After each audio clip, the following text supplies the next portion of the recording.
Iya. Aduh, gimana ya kalau ngeliat perut lo tadi? Ikan kali aja kamu pengen melahirkan lagi. Aku tadi ikutan ikutan gitu loh. tiup juga ya. Ikutan tiup, Cak. Nah pemirsa dan juga Kartika, tahukah Anda kalau misalkan nih hari ini nih 5 Mei ternyata tuh diperingati sebagai Hari Bidan Sedunia. Nah perayaan Hari Bidan ini untuk mengapresiasi profesi bidan yang membantu proses persalinan hingga menurunkan angka kematian ibu. Nah, ngomongin proses melahirkan nih, ternyata ada metode persalinan yang unik. Cara ini dipercaya bisa melahirkan bayi tanpa rasa trauma. Seperti apa? Berikut ini kisah inspirasinya.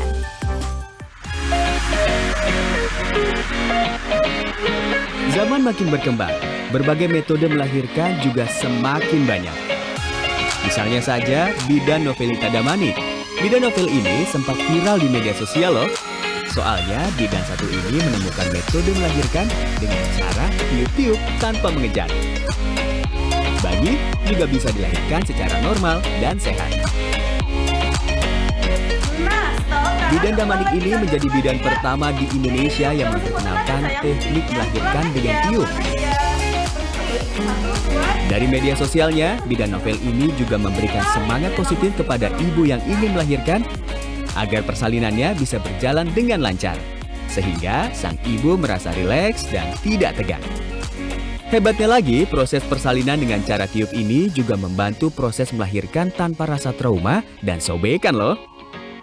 Manfaat lainnya, bisa membuat paru-paru bekerja dengan baik, menghindari hiperventilasi, hingga menghindari pembengkakan serviks saat melahirkan.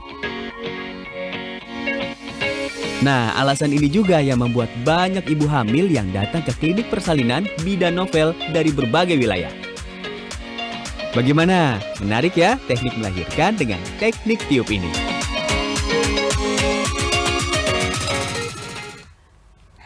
Nah, untuk mengetahui metode tiup untuk melahirkan ya, di studio BTV kami ini sudah hadir bidan Novelita Damanik. Halo, selamat pagi. Ini aku manggilnya Ibu Bidan tapi kayaknya masih muda. Iya. Iya kan? Mau manggil sis Mbak Jeng atau Novel aja nih? Novel aja. Oh, Mbak Novel ya. Novel, tapi omong-omong selamat Hari Bidan Sedunia. Iya, terima kasih Bidan Sedunia.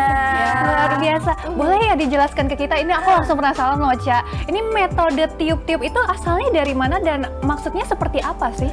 Asalnya maksudnya dari negara mana, apa Iya, dapat kok bisa dari mana? menemukan metode Iya, yang iya, lain iya, dari iya, biasanya? Jadi sebenarnya ini berasal dari di praktek saya sendiri, di mana dulu saya banyak mengalami kesulitan saat persalinan. Sering mengalami kegagalan, sudah bukaan lengkap, ternyata ujung-ujungnya sesar ya. Kasihan bunda-bundanya kalau mengalami hal seperti itu, 2 kali mengalami sakit dong saat itu. Tapi saya belajar dari masalah-masalah yang ada di lapangan. Asalnya dari ya klinik Bunda Novel sendiri. Jadi belum ada di teknik di mana-mana, masih berada di teknik kita sendiri ya. Tapi saya nggak tahu di luaran sana apakah ada teknik tersendiri juga yang mirip, saya nggak tahu. Saya hanya bilang ini asalnya foundernya saya sendiri, makanya tekniknya tiup dengan dan itu berasal dari pikiran saya yang saya alami. Pasien ini kan suka refleks kalau kesakitan, nggak usah pasien, diri kita sendiri. Kalau kita mengalami hal yang tidak nyaman, kita kan seringkali gitu ya. Kayak mau mungkin menghembuskan nafas gitu ya. Iya, kita itu refleks ya. Soalnya kan tiup-tiup ini katanya simple untuk masuk ke pikiran ibu hamilnya, kan simple tiup-tiup ya Bu, itu kan simple. Nah itu saya ambil jadinya judulnya tiup-tiup. Terus tiup-tiup ini juga ngebantu tanpa tarik nafas loh ya. Kalau untuk mendorong persalinan ini tanpa tarik nafas. Jadi menahan nafas, lebih ke menahan nafas. Saat kita menahan nafas, maka bayi dengan pinternya sendiri dibantu kontraksi, dia nggak terganggu si kontraksi rahim untuk mencari jalan lahir, sehingga dia lebih lembut, tidak kekepit sama rugaye yang namanya jalan lahir ya, atau otot panggul. Otot itu kan hidup ya, bisa memanjang, memendek, bisa mengempit, bisa membuka. Jadi kalau saat menahan nafas dia tetap terbuka. Nah saat tidak sanggup menahan nafas, baru dibantu dorong dengan tiup-tiup, yaitu tekanan dari diafragma sehingga rahim tetap pada konsistensi kontraksinya seperti itu. Jadi tanpa ngejan apa gimana tuh? Cak? Tanpa mengejan, justru nggak mengejan, direkomendasikan mengejan.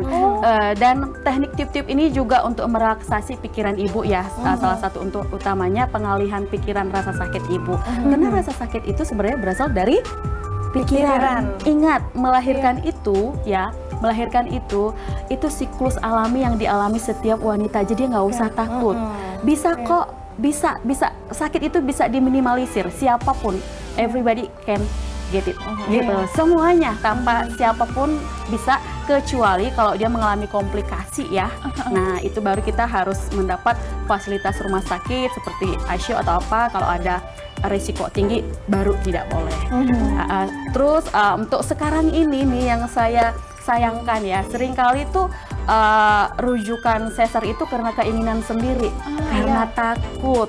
Nah, itu sebenarnya di Hari Bidan Indonesia ini saya mau diundang nih ke sini, pengen mengatakan ke rekan sejawat ya, sebenarnya melahirkan itu adalah siklus alami.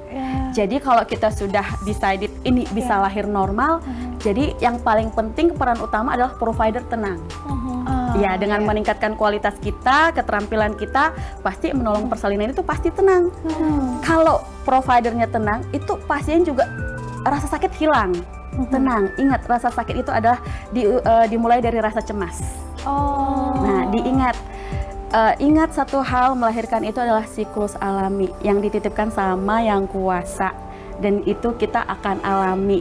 Jadi sebenarnya semua wanita bisa melahirkan normal, kecuali ada kelainan atau komplikasi. Kelainan artinya contohnya panggul sempit, tapi ingat panggul sempit itu paling 10%, jarang terjadi. Tapi kenapa sekarang sedikit-sedikit diagnosanya apa? Panggul sempit, iya kan? Nah biasanya kenapa terlalu dini mengatakan panggul sempit? Ya karena kepala bayinya belum optimal, masih jauh, misalkan kan, sehingga kok belum turun, ya udah diagnosanya awalnya ya panggul sempit karena kepala nggak turun, padahal enggak. Iya, sering sekali. Terus sering kali saya lihat kok sesar ya, saya review ya di lapangan, katanya lilitan. Nah sekarang sedikit-sedikit lilitan. Nah tapi harus diingat, lilitan itu juga alami. Kalau tali panjang pusarnya itu normal ya, atau kadang lebih panjang, justru lilitan itu ngebantu biar tidak terjadi prolaps tali pusat. Karena saya pernah mendapati tali pusar turun ke bawah, kepala ketinggalan saking panjangnya tali pusar karena tidak ada lilitan.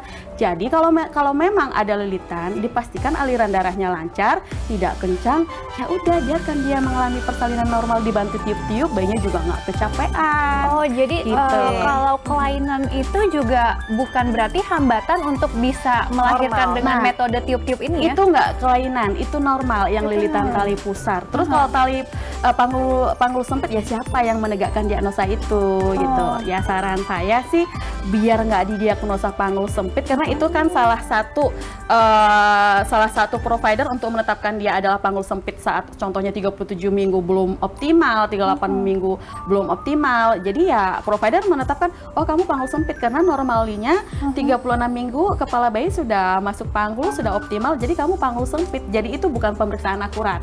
Ingat, panggul sempit itu nggak pemeriksaan akurat, kecuali benar-benar diukur ya.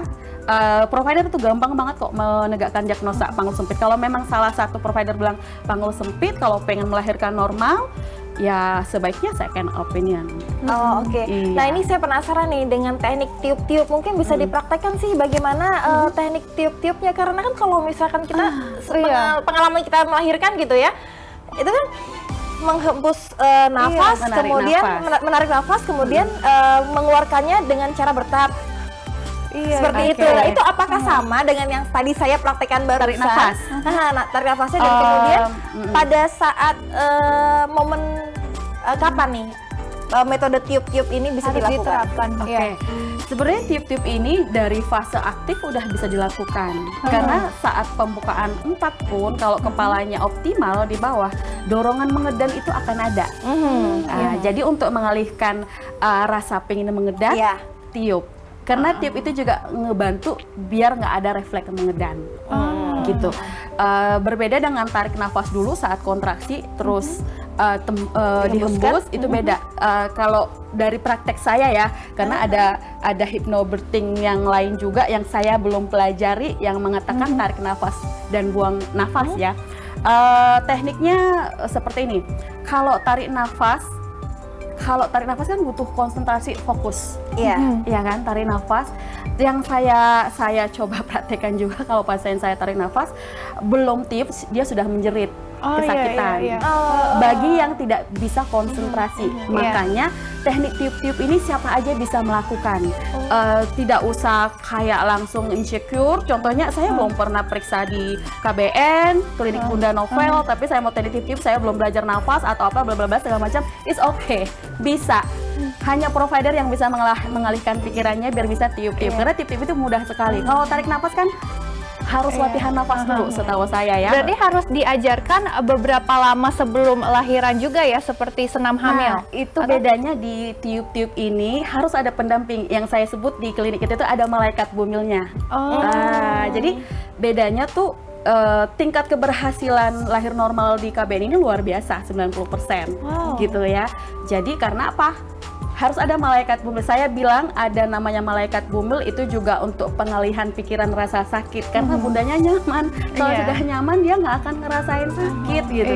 Jadi satu provider yang terampil menemani satu dengan kata-kata pengolahan juga biar bundanya tenang. Nah saat ada kontraksi tiup-tiup, makanya buka 4 ke 10, kadang-kadang itu sejam udah lahir. Tiup itu tiup biasa seperti itu ya? Enggak, cara Kita latihan ya. Kita latihan. Siapa tahu kita lahirin lagi nih. Pengen tahu, gue penasaran. Cara tiup coba Mbak. Jadi cara tipnya itu kayak kita berenang nih. Di dalam air kita kan nahan nafas ya. Ya. Saya aja berenang nggak bisa gitu. Iya, kayak contohnya gini. Saat kita menahan nafas, ditahan, kan ada fasenya kita nggak kuat nahan nafas, baru tiup. Nah, saat tiup itu bayinya didorong, ada power dari diafragma. Saat menahan nafas itu bayinya cari jalan sendiri dulu. Jadi powernya dapat berapa detik tuh. Jadi kemajuannya sangat pesat. Nah, saat bayinya nyari ngedorong sendiri dari kontraksi, dibantu tiup, dibantu 2 kali lipat lagi jadi cepat. Gitu. Ibunya juga nggak capek. Jadi sebenarnya nggak perlu induksi gitu ya? Kalau induksi dalam hal apa dulu nih gitu? Ya kalau pecah ketuban, pengertian induksi itu kan kita mempercepat proses persalinan dengan dibantu obat atau alat ya? Iya, obat medis, bukan alat sih, obat. Di mana kita memunculkan oksitosinnya itu dari obat.